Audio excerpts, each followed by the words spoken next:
नाज़रीन गिरामी अस्सलामु अलैकुम वरहमतुल्लाहि वबरकातुहू। सीधी बात के ताज़ा तरीन प्राइम टाइम में आप लोगों का इस्तकबाल है। नाज़रीन गिरामी, मैं अंसार अज़ीज़ नदवी इस वक्त आप लोगों के सामने कुछ अहम तरीन ख़बरें, कुछ वायरल वीडियोस, बल्कि एक अहम तरीन मौजू पर गुफ्तगू करने जा रहा हूँ, और वो मौजू है ईरान के हमले इसराइल पर। यह जवाबी कार्रवाई क्या वाकई में कार्रवाई थी या ड्रामा था? मैंने आज के मॉर्निंग प्राइम टाइम में भी इस बात का आपके सामने तस्करा कर चुका हूं कि इस पर तफसीली गुफ्तगू करूंगा। वजह उसकी ये थी कि कल जब सुबह के औकात में इतवार और हफ्ते की दरमियानी शब में यह हमला हुआ था, और भारत में यह खबर सुबह उठते उठते बवक्त नमाज फ़ज्र इत्तलात मिलना शुरू हो गई। जाहिर सी बात कि वक्त की तफरीक़े की वजह से कहीं सुबह होती है, कहीं शाम, कहीं जो है दरमियानी शब। और उसके बाद जाहिर सी बात है कि इसराइल के ख़िलाफ़ इस वक्त जो जज्बात मुसलमानों के हैं, और इसराइल को किसी भी नौइयत से नुकसान पहुंचाना, यूँ समझिए कि इस वक्त एक मुसलमान उसको सबसे बड़ी खुशी महसूस करता है। और जिसके ईमान, जिसके दिल में रत्ती बराबर भी ईमान है, उसको ये खुशी महसूस होनी चाहिए। वजह उसकी ये है कि 35,000 के करीब गज़ा के पट्टी में मुसलमानों को शहीद कर चुका है जालिम दहशतगर्द सह्यूनी दरिंदे और इसराइली जहन्नमी कुत्ते। और मुझे इन अल्फाजों का इस कौम के लिए इस्तेमाल करने में रत्ती बराबर भी झिझक नहीं है। किसी को झिझक महसूस हो तो हो, लेकिन मुझे महसूस नहीं, बल्कि इससे भी ख़तरनाक अगर कोई जुमले हो सकते हैं तो मेरी नज़र में ये इन कुत्तों के लिए इस्तेमाल करना जवाज़ में शामिल है। नाज़रीन गिरामी, कल जब ये आई और ये कहा गया कि 100 मिसाइल से ज़्यादा हमले हुए, बैक वक्त उसमें आपके जो है ड्रोन्स हमले भी थे, मिसाइल हमले भी थे, और बाद में दोपहर में 3 बजे के करीब एक मुसद्दिक़ा ज़राए से मिलने लगी कि मज़ीद 80 मिसाइल दागे गए वगैरह वगैरह। अब ये मज़ीद 80 मिसाइल के दागे जाने की ख़बरों की तस्दीक तो मैं नहीं कर सकता। अलबत्ता 100 मिसाइल की तुर्किया के हवाले से, इंटरनेशनल मीडिया के हवाले से, खुद जो है एरना और जितने भी अलकुस और भी जो अलग अलग हवाला जात हैं, वहाँ से इस खबर की तस्दीक हुई, जिसका हमने कल इजहार भी किया। अब इसमें से बहुत सारे मिसाइल जो दागे गए वो तिल अबीब और कुछ इलाकों को, इसराइल के इलाकों में टारगेट होने की बातें हुई। उसमें नुकसान क्या हुआ ये नहीं कहा जा सकता। कुछ जाली गाड़ियाँ जलती हुई नज़र आएँ, कुछ इमारतें भी जो है वो जलती हुई नज़र आएँ, और उसमें अफराद थे तो कितने अफराद मारे गए, कितने हलाक हुए, और उसमें कितना बड़ा नुकसान हुआ, ये जो है इसराइल तो कभी नहीं बताएगा। और ईरान की जो ज़राए हैं या लबनान में मौजूद उनके जो ज़राए हैं वो तो इसके हक़ाइक़ बयान नहीं कर सकती, इसलिए कि इसराइल के अंदरूनी सतह तक उनकी रसाई या उनकी मीडिया की रसाई नहीं है। चलिए, अल जज़ीरा का कोई रिपोर्टर वहाँ होता तो ये ज़रूर बता देता, लेकिन अल जज़ीरा पर पाबंदी इसराइल में आयद कर दी गई। ये वो चीज़ें हैं कि वहाँ के अंदरूनी सतह पर होने वाले नुकसानात के बारे में हमें मुसद्दिक़ा तौर पर इत्तलात नहीं मिल सकती, और मैंने इसका कल इस्तेहार भी कर दिया। अब फिर उसके बाद ख़बरें आने लगी अलग अलग तरह से कि जो है जब जॉर्डन या मिस्र के फ़िज़ा से जब आ रहे थे मिसाइल, तो उसको जो है खुद जॉर्डन में मौजूद जो इसराइल का सिस्टम है जो मिसाइल को रोकता है, आयरन डोम जैसे उसके मुख्तलिफ सिस्टम्स हैं, जो उसकी बस्ती को या उसके इलाके को या उसकी रियासत को अटैक किया जाता है मिसाइल के ज़रिए से, तो वो उसको रोक लेते हैं। उसमें लगभग 80% जो ईरान से दागे गए मिसाइल हैं उनको वहीं हवा में उसको तितर बितर कर दिया गया, वो इसराइल तक पहुँचे ही नहीं, और उसमें से कुछ पहुँचे तो वो उन्होंने कुछ थोड़ा बहुत नुकसान पहुँचाया। जब ये खबरें सामने आने लगी तो जाहिर सी बात है कि लोगों के तबसरे आ गए ये सब एक ड्रामा है। इस दरमियान में बहुत सारी चीज़ें आई, लेकिन मुझे जो है उसअतुल्ला खान की एक तहरीर अच्छी लगी। उसअतुल्ला खान के बारे में आप जानते हैं, BBC के जो है बैनुल अक़वामी सतह पर ज़बरदस्त लोग तबसरा करते हैं। बाज़ जगहों पर जो है उनके तबसरे काबिल क़बूल नहीं होते। बिल्कुल, मैं देखिए ये सारी तफसीलात इसलिए बताऊँ कि मुझे किसी जानिब जाना नहीं है, मुझे न्यूट्रल रह करके आपको इस बात के सामने बयान। उसअतुल्ला खान की ये तहरीर मुझे और ये तबसरा क्यों अच्छा लगा, उन्होंने लिखा है कि इसराइली PM नेतन्याहू पुराने खिलाड़ी हैं, वो 1980 के अशरे से इसराइली इस्टेब्लिशमेंट का फ़आल हिस्सा है।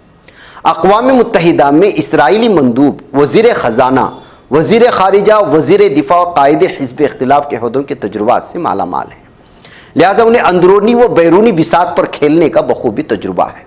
वो बैनुल अक़वामी राय आमा को मुनक़सिम रखने और इसराइल पर से मनफ़ी आलमी तवज्जो हटाने के माहिर हैं। वो बैनुल अक़वामी राय आमा को मुनक़सिम रखने और इसराइल पर से मनफ़ी आलमी तवज्जो हटाने के माहिर हैं। यानी जब कभी भी इसराइल पर आलमी सतह पर तनकीदें होने लगती हैं या फिर उनकी कुर्सी ख़तरे में आने लगती है, तो उस वक्त उस मौजू को कैसा बदला जाए, इस पर सबसे ज़्यादा महारत अगर कोई रखता है तो इसराइली पीएम नेतन्याहू है। ये गासिब और दरिंदा है, ये आप समझ सकते हैं।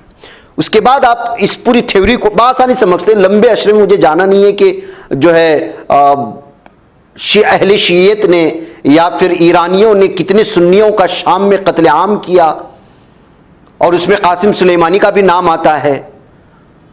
और इसके अलावा किस तरह से लबनान की सूरत हाल है, और सऊदी की हुकूमत ख़त्म करने के लिए यमन में या उसकी हुकूमत को पारा पारा करने के लिए या फिर पूरे मशरिक़ी वस्ता ने अरब ममालिक पर कंट्रोल हासिल करने के लिए ईरान हूसियों का किस तरह इस्तेमाल करता है, और हूसियों ने कितने अरब सुन्नी जो है फ़ौजियों को मार गिराया, जो इस वक्त आप तहरीरें देख रहे होंगे, पढ़ रहे होंगे।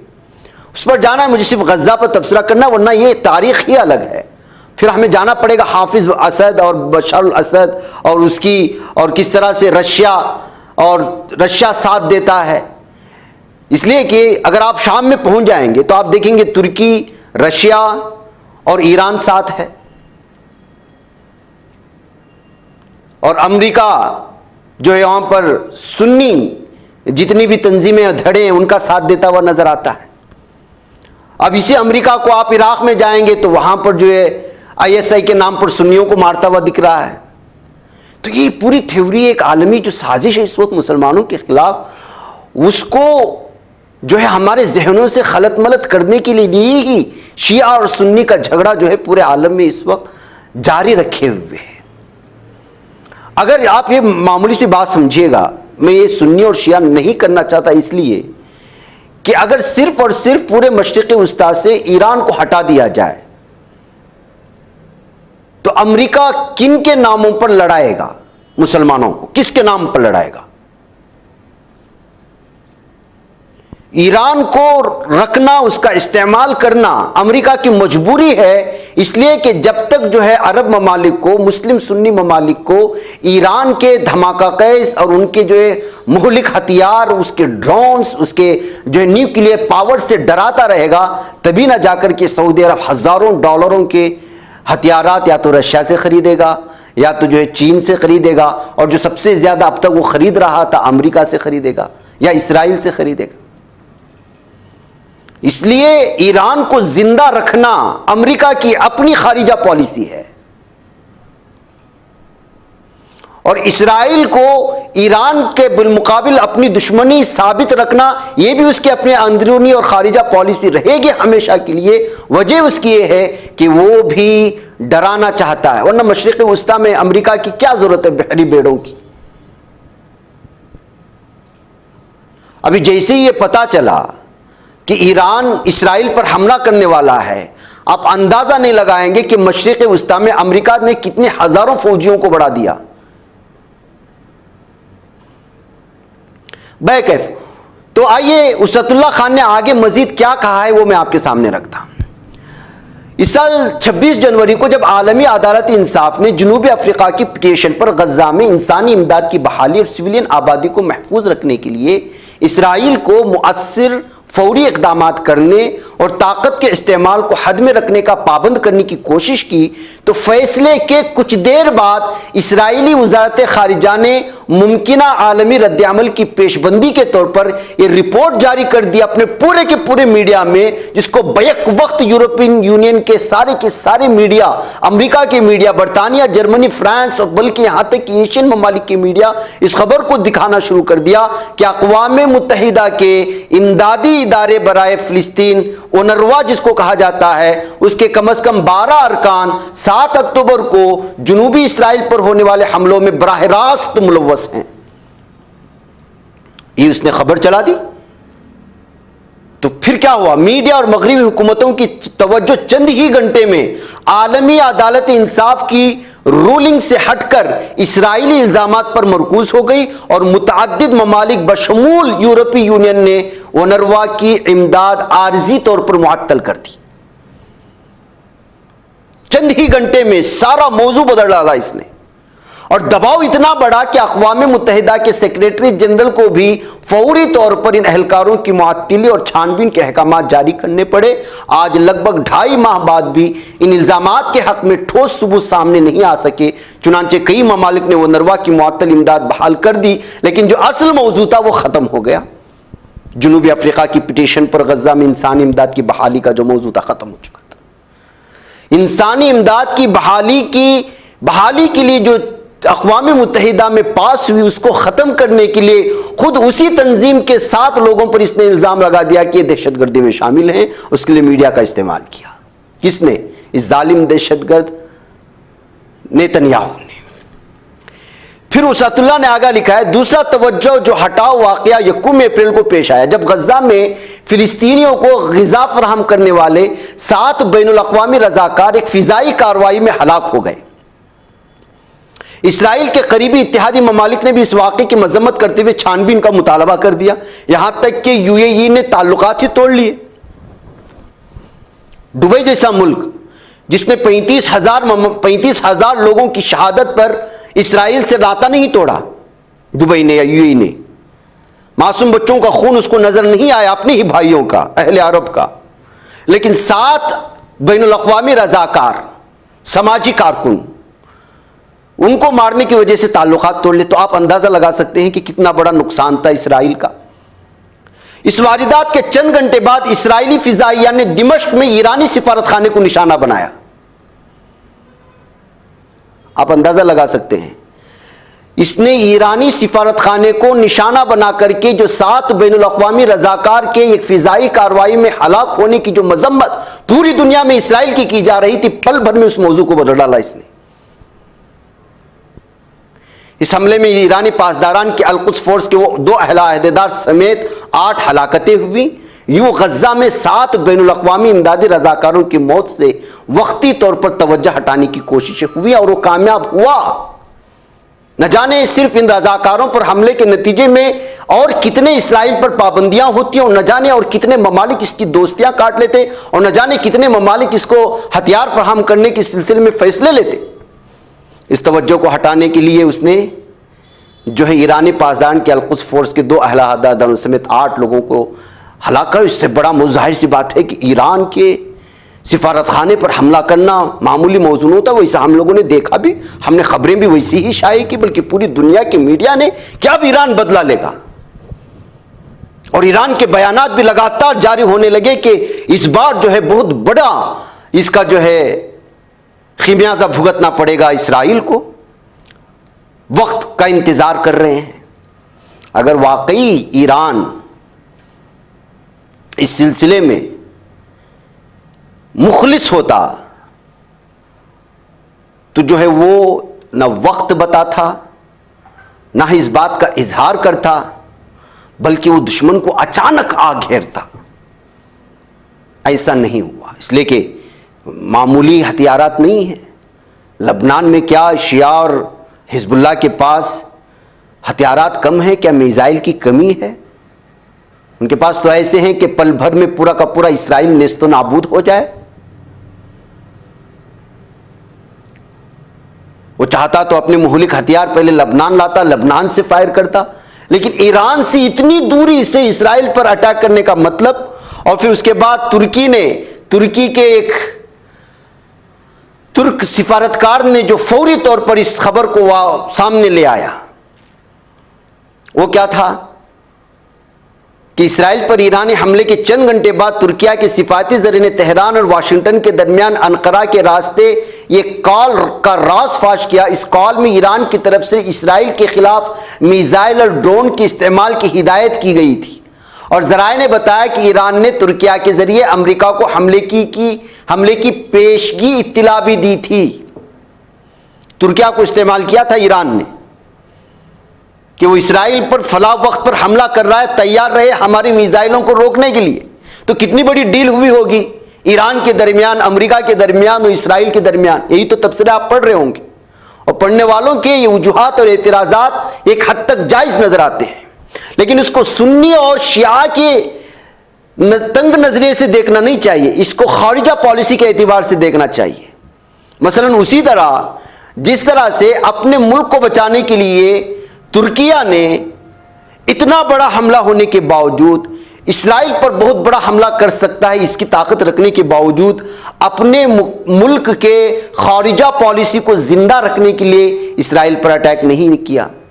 जॉर्डन जो मुस्लिम सुन्नी मुल्क है, उसने जो है वो तो न सिर्फ प्रोटेक्ट कर रहा है इसराइल का, मिस्र तो खैर वहां का सीसी तो यहूदियन नस्ल है।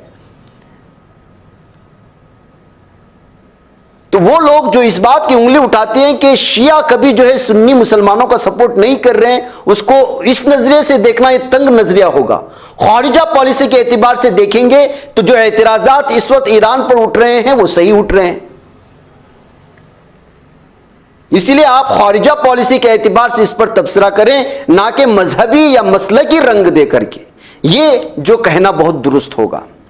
तो लिहाजा जो जज्बात और जो एहसासात इस बात को लेकर के हो रहे थे कि ईरान ने 35,000 मुसलमानों की शहादत का बदला लेने के लिए इतना बड़ा जो है 100 मिसाइल से हमले की, ये हमले तो कुछ भी नहीं थे।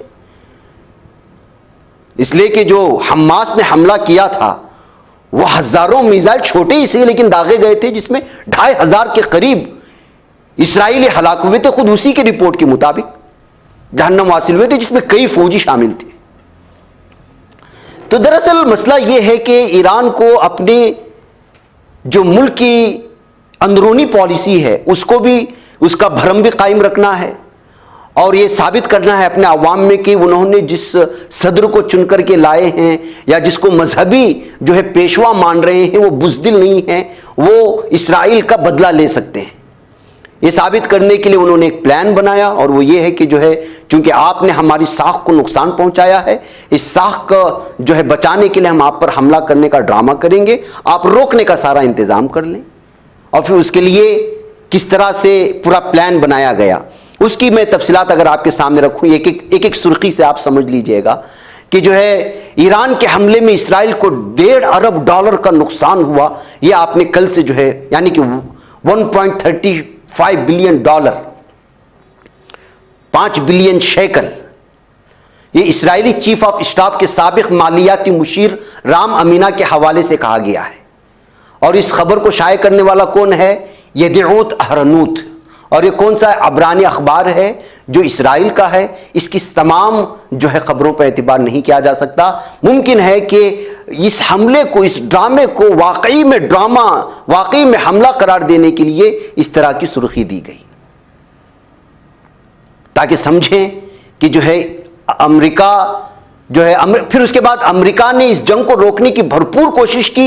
ये इसराइल को भी साबित करना चाहता था, पूरी दुनिया के सामने भी इस बात का जो है बावर कराना चाहता था। तो अमेरिका ने भी ये जवाब दे दिया कि इसराइल ईरानी हमले का जवाब ना दे। बाइडन की याहू को तनबीह, क्या इस बात को मानेगा? इस बाइडन की इस बात को जालिम दहशतगर्द इसराइल अक़वाम मुत्तहिदा में पास होने वाले करारदादों को नहीं मान रहा है, पूरे यहां तक कि अदालत जो है आलमी अदालत के फैसले को नहीं मान रहा है। तो बाइडन जो इसकी मकबूलियत में और इसकी शोहरत में जो लगातार इस वक्त कमी आ रही थी, आने वाले इंतखाबात में चूंकि उसको हार और शिकस्त का सामना है, पूरी मुस्लिम कम्युनिटी जो है इस वक्त बाइडन से दूर हो चुकी है, जिसकी वजह से सदर चुन करके आए थे गुज़िश्ता इंतखाबात में। और हालिया रमज़ान में जो हर वक्त व्हाइट हाउस में जो इफ्तियारी इंतज़ाम किया जाता है मुसलमानों के लिए, उसमें कोई भी मुसलमान शामिल नहीं हुआ, बल्कि इस पूरी इफ्तियारी कोटे का है उन्होंने जो है बायकॉट कर दिया, जिसकी वजह से खुद व्हाइट हाउस को ये दावत इफ्तियार जो है कैंसिल करना पड़ा। तो बाइडन को एक तरफ जो है अपनी शिकस्त का सामना था, ऐसी सूरत हाल में भी इस मौके का पूरा फ़ायदा उठाने के लिए और वहाँ के वो लोग जो इस वक्त बाइडन से नाराज़ हैं, इस बात को साबित करने के लिए जो है वो एक तरफ सबसे पहले तो ये कहता रहा कि वो इसराइल का सपोर्ट करता रहेंगे, और ईरानी हमले के बाद कहा रहा है कि हम याहू को हमने तंबीह कर दिया है कि वो ईरान का जो इस वक्त हमला हुआ है, इसराइल उसका जवाबी कार्रवाई ना करे। फिर एक खबर फैला दी गई और खबर थी ईरान के फौजी रद्द अमल और जवाब से इसराइली क़यादत में फूट पड़ गई है। और इसको भी जो है इसराइली हवाले जात से ही ये खबरें भी सामने आई, जैसे कि मिनी सिक्योरिटी काबीना ने इसराइली वज़ीर आज़म बेंजामिन नेतन्याहू, वज़ीर दिफा यूआव गैलेंट और इसराइली दिफा काबीना के रुकन बेनी गैंट्स को इसराइल पर आज किए गए ईरानी हमले के रद्दअमल के बारे में मुनासिब फैसले करने की इजाज़त दी है। ताहम कुछ शख्सियात को बज़ाहिर फैसला पसंद नहीं आया, क्योंकि इसराइल के कौमी सलामती के वज़ीर एतमार बिन गोयर, वज़ीर ख़जाना बज़लेइल स्मोट्रिच ने इस पर एतराज़ किया है। जबकि अंदरूनी मामूली से एतराज़ात थे, लेकिन इस एतराज़ात को यहाँ के अखबारात ने बड़े पैमाने पर बड़ी सुर्खियों में देकर के बावर कराने की कोशिश की कि ईरान का जो हमला है उस पर वाकई में इसराइल पर उसका असर हुआ है। लेकिन अंदरूनी सतह के ज़राए कहते हैं कि खुद इसराइल इस बात को पेश कर रहा है कि ईरान जिस बात का दावा कर रहा है कि वो मुतअल्लिका फ़ौजी एयरबेस पर हमला करके बहुत बड़ा नुकसान किया, उसने वीडियो जारी करके बता दिया कि इसमें कुछ नहीं हुआ सिवाय कुछ चीज़ों के नुकसान पहुँचने की, आग लगने की, कुछ जो है सवारियों को। तो ये सूरत हाल है नाज़रीन गिरामी, और हकीकत यह है। और दूसरी बात यह है कि ईरान ने गज़ा पट्टी पर शहीद होने वाले मुसलमानों का बदला नहीं लिया है। ये बात भी आप मान करके चलें, लेना होता तो पहले वक्त ही उनका साथ देते। और लबनान से जो ये कोशिश हो रही थी कि लबनान भी इस जंग में कूद रहा, नहीं, लबनान में गज़ा पट्टी पर हमला होने से पहले ही इसराइल और लबनान में जंग होती रहती है, बॉर्डर पर कशीदगियां होती रहती हैं, और ये पूरे साल की कहानी है। गज़ा पट्टी पर हमले हो रहे थे, उसी वक्त मुमकिन है 2-3 हमले ज्यादा हुए होंगे, रूटीन से ज्यादा हमले हुए होंगे इधर से और उधर से, लेकिन यहां तो ये चलता ही रहता है। इस वजह से भी ये मान करके चलना, या जो चीजें भी इस तरह के तबसरे आते हैं जमीनी सतह पर, वो जो है इस वक्त है। मेरा मानना यह है कि इस वक्त ईरान चूंकि ये साफ तौर पर ऐलान कर दिया है कि हमने अब इसराइल पर हमला कर दिया, जो बदला हमें दिमश्क पर हमारे सिफारतखाने पर होना था उसका बदला ले लिया, आगे जो है हम लोग इस पर हमला नहीं करेंगे। ये दरअसल ईरान का जो है दुनिया को बेवकूफ़ बनाना है, खारिजा पॉलिसी के एतबार से अंदरूनी अपनी साख को, अपने भ्रम को कायम रखने के लिए, ताकि उनकी वाहवाही हो। इसलिए कि वही सूरत हाल होती अगले सदर की जो इस वक्त हैं ईरान में, अगर अगले सदारती इंतखाबात होते जिस तरह के तुर्की में एर्दोगान के हुए हैं। हमने कल या परसों ही, कल शाम में हमने वो आपको डाल दिया है कि किस तरह से एर्दोगान की मकबूलियत में लगातार कमी वाक़ई हुई है, सिर्फ और सिर्फ इस वजह से कि उन्होंने गज़ा पट्टी के मुसलमान शहीदों का, वहाँ के मासूम मुसलमानों का साथ।